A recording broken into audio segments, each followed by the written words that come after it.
what led you to the idea of Jupiter, and how did you prepare to bring it to life?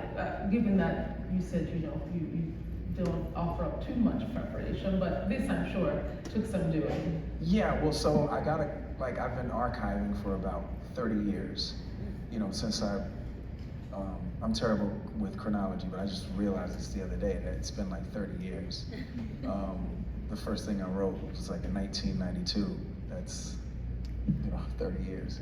And throughout that time,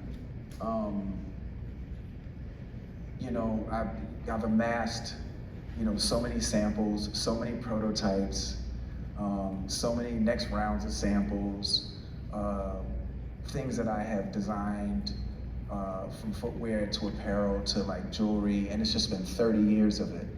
And at a certain point, some of it was just, I couldn't keep on me. So at home. So, when your business manager says, hey, are you gonna just continue to pay for 11, units where you're archiving things, and you're not doing anything with it, at a certain point you realize you're holding on to so much.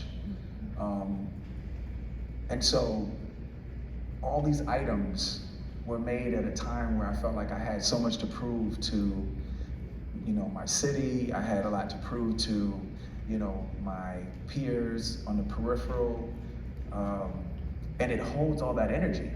And it's like, man, I don't feel that way these days. So in order to get lighter and lighter, and what I mean by lighter and lighter, I mean like not only lighter in weight, but also lighter in terms of brightness.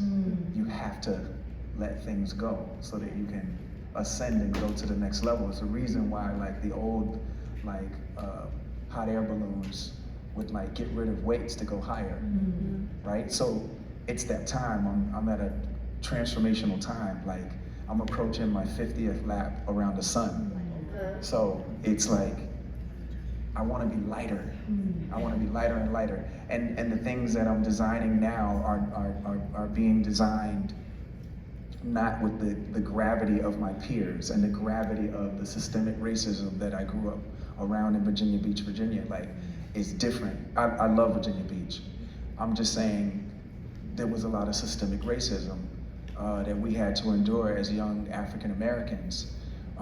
But I don't design for that anymore. I don't design to prove, because at that point, when I was like 26, I was riding Rolls Royce so belligerently at the stoplight because I felt like I needed to prove something to that environment. I don't feel that way anymore. I still love Rolls Royce. It's the smoothest drive.